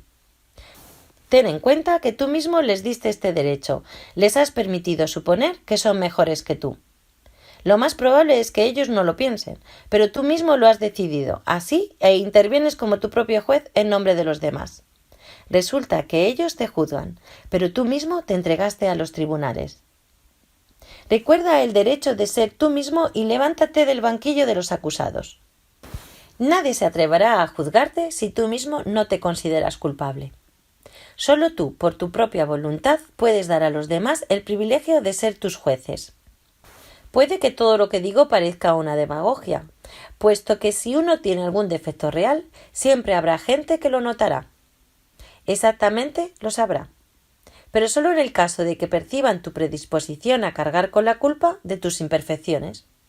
Si admites que eres peor que los demás, aunque sea por un instante, la gente lo sentirá seguro. Por el contrario, si estás libre del sentimiento de culpa, a nadie se le ocurrirá autoafirmarse a costa tuya.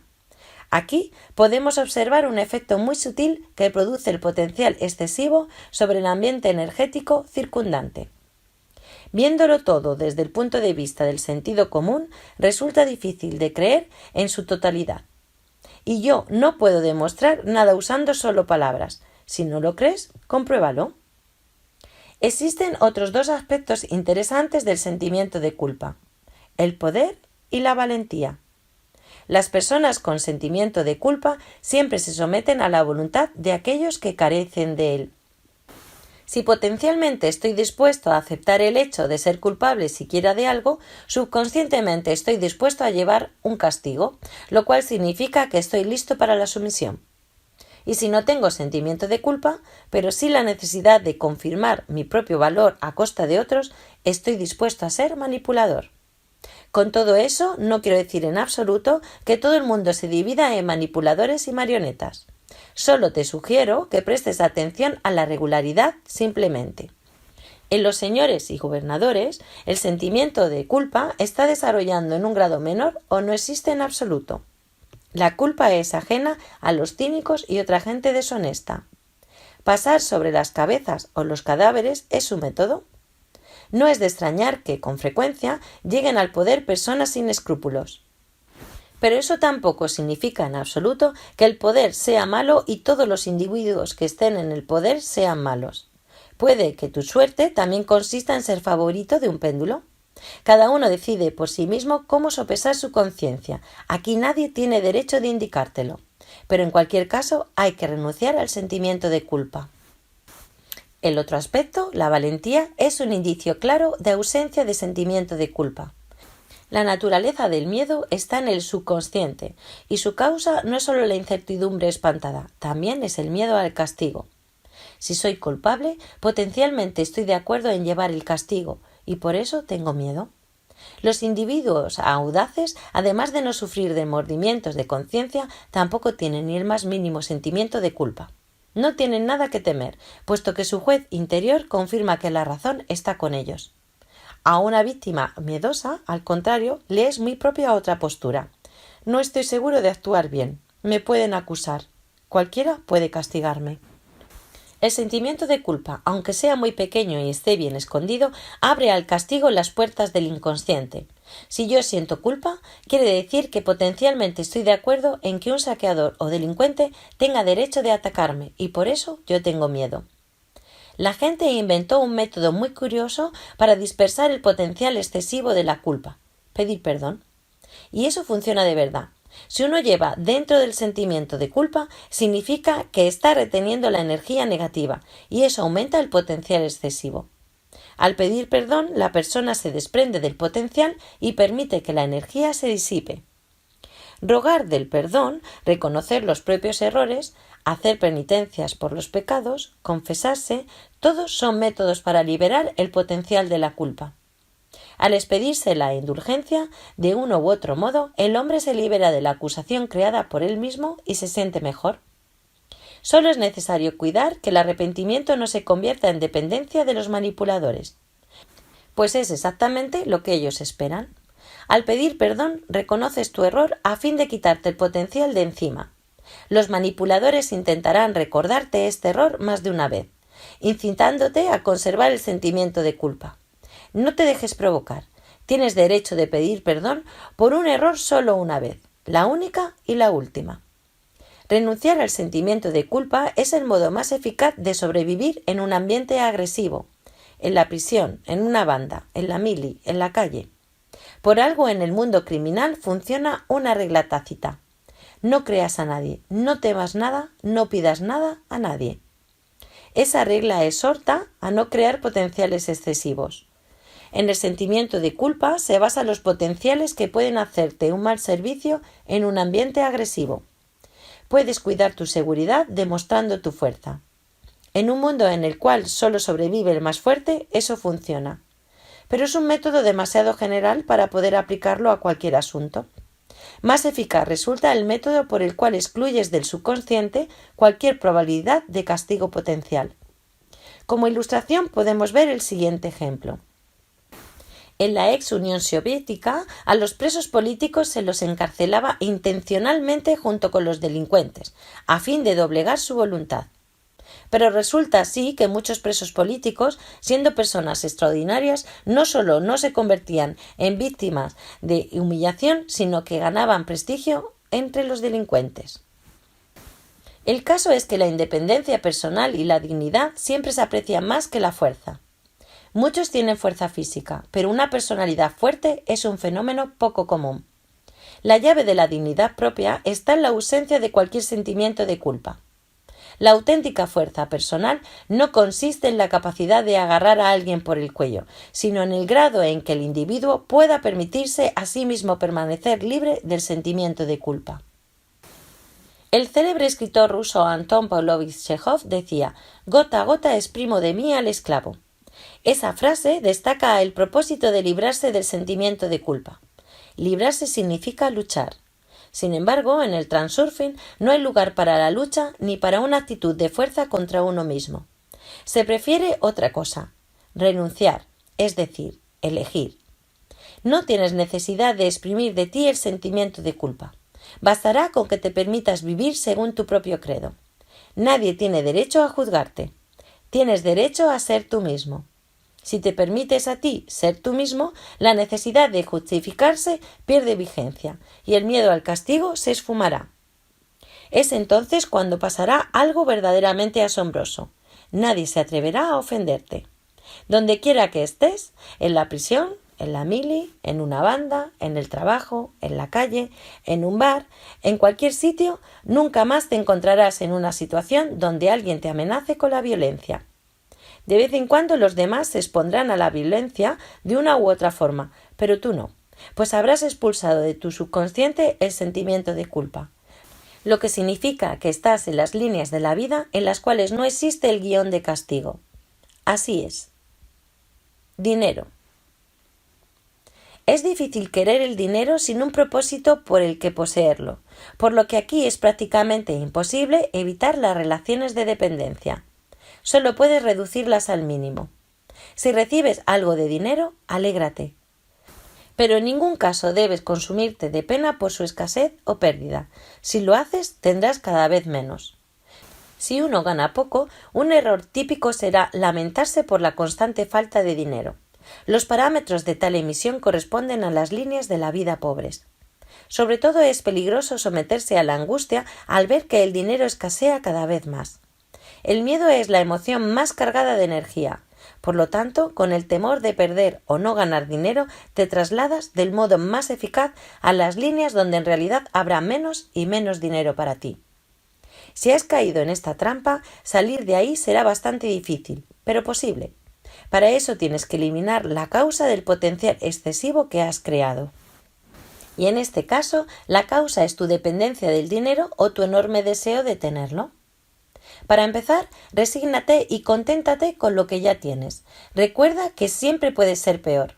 No tienes que renunciar al deseo de tener dinero, solo debes tomar con tranquilidad el hecho de que, de momento, el dinero no fluye en abundancia hacia ti. Asume la postura del jugador que en cualquier momento puede enriquecerse o perderlo todo. Muchos péndulos utilizan el dinero como medio universal para ajustar cuentas con sus partidarios.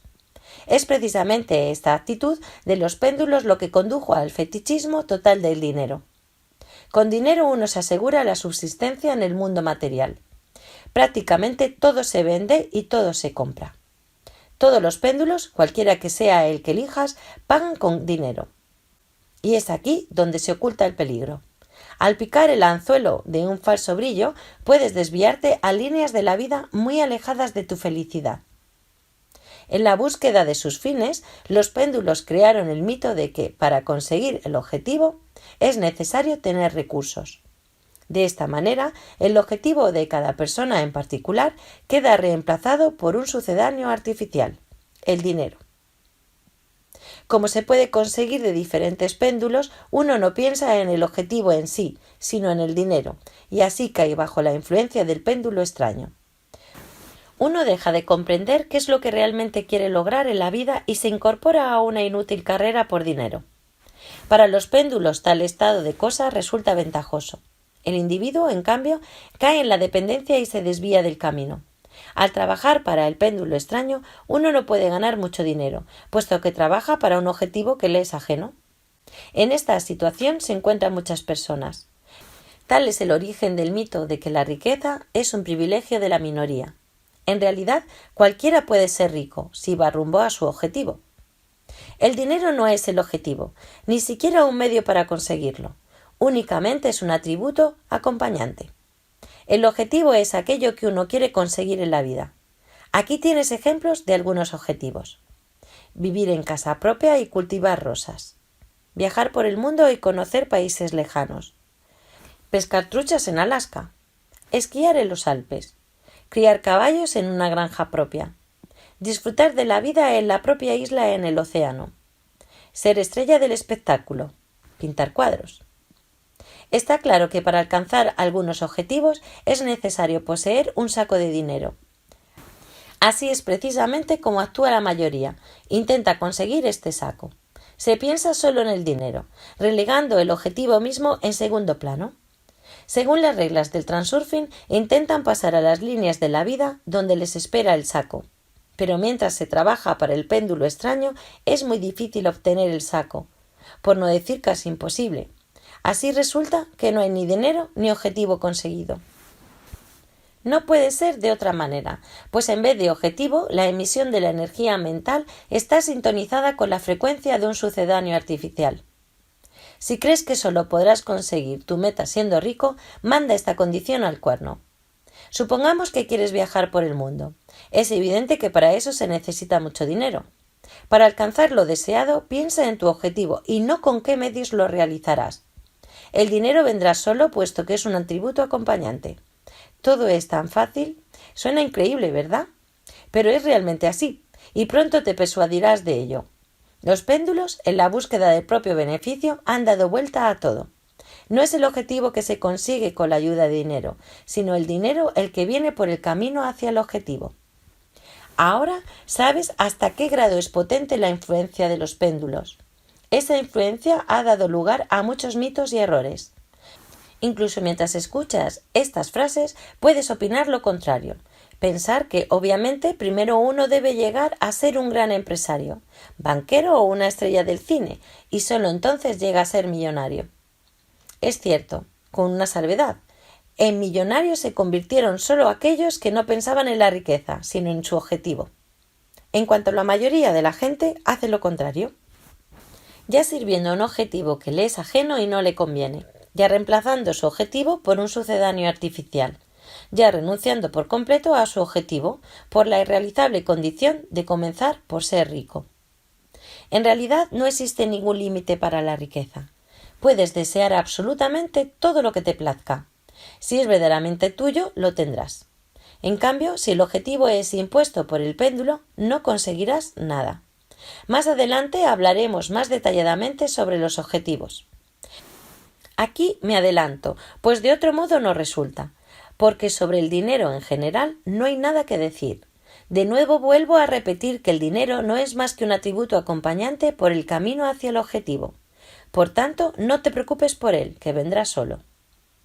Lo importante ahora es disminuir al mínimo la importancia del capital monetario para no crear potenciales excesivos. No pienses en el dinero, piensa solo en lo que quieres obtener. Al mismo tiempo, el dinero se debe tratar con mucha atención y cuidado. Si ves una monedilla en el suelo y te da pereza agacharte para recogerla, significa que no lo respetas en absoluto. Difícilmente el péndulo del dinero te favorecerá si tratas con negligencia sus atributos. No tienes que preocuparte a la hora de gastar. De esta manera el dinero cumple su misión. Si has tomado la decisión de gastarlo, no lo lamentes. El propósito de ahorrar una suma redonda y gastar lo menos posible crea un potencial fuerte. El dinero se acumula en un lugar y no va a ninguna parte. Pues bien, así hay una gran probabilidad de perderlo todo. Al mismo tiempo es necesario ser prudente al gastar el dinero para que haya movimiento. Allí donde el dinero no se mueve surge el potencial. Por algo los ricos practican la beneficencia. De esa manera disminuyen el potencial de su riqueza acumulada. Perfección. Finalmente vamos a ver el caso más ambiguo y paradójico de la alteración del equilibrio. Todo empieza por algo insignificante, pero puede acabar con consecuencias muy graves. Como norma general, desde la infancia nos enseñan que hagamos todo con cuidado, a conciencia. Nos inculcan el sentido de la responsabilidad y algunas nociones del bien y del mal. Sin duda alguna, así debe ser, pues si no, el ejército de perdularios y mediocres sería enorme. Pero a los más celosos, partidarios de los péndulos, esas nociones se les graban tanto en el alma que acaban por convertirse en parte de su personalidad. El propósito de llegar a la perfección en todo se transforma en algunos en una obsesión. La vida de esas personas es una lucha continua. Adivina, ¿contra qué? Por supuesto, contra las fuerzas equiponderantes. El tener por objetivo la perfección en todo y donde quiera crea complicaciones a nivel energético, puesto que las valoraciones de esas personas se desplazan inevitablemente y en consecuencia surge el potencial excesivo. La intención de hacerlo todo bien no tiene nada de malo, pero si a eso se le atribuye mucha importancia, las fuerzas equiponderantes no se hacen esperar. Simplemente echarán a perder todo. Además, surge la relación inversa y la persona entra en un bucle. Quiere conseguir más perfección y todo le resulta al revés. Desesperadamente intenta remediar la situación y todo le sale peor aún. Al final, su propensión a la perfección se convierte en una costumbre y hasta puede pasar a ser una manía. La existencia de esa persona se convierte en una lucha constante y automáticamente envenena la vida de sus allegados, pues el perfeccionista es exigente no solo consigo mismo, sino también con los demás. Eso se manifiesta en su intolerancia hacia las costumbres y gustos de los demás, lo que frecuentemente da motivos para pequeños conflictos que pueden tornarse grandes. Desde fuera se ve bien lo absurdos que son los intentos del perfeccionista por conseguir la perfección en todo y al mismo tiempo tiranizar a sus cercanos. En cambio, a él no le parece así y se identifica tanto con su papel que empieza a creerse una persona irreprochable e infalible. Y lo manifiesta en cierto modo al mundo. Si aspiro a convertirme en un ejemplo, entonces yo mismo soy un ejemplo. Lo cual el perfeccionista no se confiesa ni a sí mismo, pues sabe que su sentido de la propia superioridad no encaja dentro de los límites de la idea que generalmente se tiene sobre la perfección. Pero en su subconsciente el sentido de tener razón en todo está bien arraigado. Precisamente aquí le acecha la tentación de presentarse a la humanidad como juez supremo, el que decide qué es lo que tienen que hacer y cómo deben obrar las otras almas descarriadas. Como es de esperar, el perfeccionista cae con mucha facilidad en esta tentación, puesto que se justifica con la convicción de tener razón, y el virtuoso deseo de poner a todos en el camino de la verdad le motiva a avanzar. Desde ese momento, el hacedor de destinos, revestido con su toga de juez, se arroja al derecho de juzgar y sentenciar a los demás. En realidad, tal pleito, por supuesto, no pasa más allá de acusaciones y sermones cotidianos. Pero en el plano energético surge un potencial excesivo poderosísimo. El juez asume la misión de decidir cómo deben portarse esas insensatas e innecesarias criaturas, qué deben pensar, qué deben apreciar, en qué creer, a qué aspirar. Y si a algún alfeñique se le ocurre tener su propia opinión sobre el asunto, habrá que ponerlo en su lugar. Si se obstina, hay que juzgarlo, sentenciarlo y etiquetarlo como desleal, para que todos sepan quién es. Estoy seguro de que tu retrato, querido oyente, está muy lejos de lo descrito aquí. El presente libro no puede caer en manos de un cretino convencido de tener siempre razón. Él ya tiene claro cómo han de vivir todos. En cuanto a eso, no le atormentan las dudas. Pero si encuentras a un ejemplar de esos, míralo con mucho interés. Es un ejemplo que representa la más grave violación de la ley del equilibrio. En este mundo todos somos huéspedes, cualquiera es libre de elegir su camino, pero nadie tiene derecho de juzgar a los demás, sentenciarlos ni etiquetarlos. Dejemos de lado el derecho criminal. Así es, parece que todo empieza desde el inofensivo propósito de perfeccionarse y termina en las pretensiones de tener privilegios de dueño. Por ende, la resistencia de las fuerzas equiponderantes, que antes se manifestaba con pequeños disgustos, crecerá también. Si el infractor está bajo el auspicio del péndulo, hasta cierto punto puede salir bien librado. Pero al fin llegará el momento de saldar cuentas, cuando al huésped se le olvida que solo es un huésped y empieza a optar por el papel de dueño, le pueden echar fuera.